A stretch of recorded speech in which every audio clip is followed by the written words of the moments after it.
महापालिका निवडणुकांची रणधुमाळी सुरू झालेली असतानाच राजकीय पक्ष आता प्रचाराच्या रिंगणातही उतरले आहेत। मुंबईतल्या वरळी डोममध्ये आज ठाकरेंच्या शिवसेनेचा मेळावा पार पडला। या मेळाव्यामध्ये आदित्य ठाकरेंनी मुंबईतल्या कामांसंदर्भात प्रेझेंटेशन दिलं। ठाकरेंनी मुंबईसाठी काय केलं असा सवाल विचारणाऱ्यांना आदित्य ठाकरेंनी प्रेझेंटेशनमधनं उत्तर दिलंय।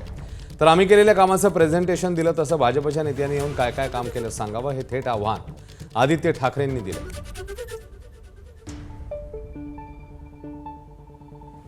600 कोटीची 650 कोटीची तूट होती ती 2022 पर्यंत, म्हणजे जेव्हा किशोरीताई महापौर झाल्या तेव्हापर्यंत आपण 92,000 कोटीचं सरप्लस 2022ला ज्या गद्दारांनी आपलं सरकार पाडलं आणि मुख्यमंत्री झाले, त्यांचा तिजोरीवर आपल्या डोळा होता।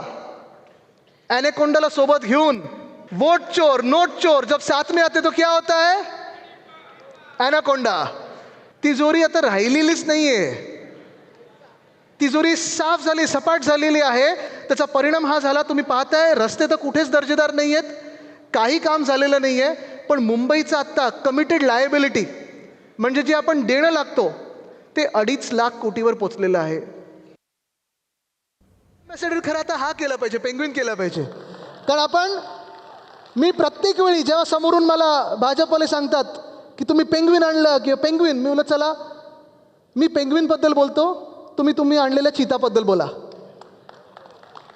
दाखवा मला किती टिकलेले आहेत, हिम्मत असेल तर दाखवा। 173 कोटी मे 2023 मध्ये फक्त आपल्या या झूने मिळवून दिले ते महानगरपालिकेला। एबीपी माझा, उघडा डोळे बघा नीट।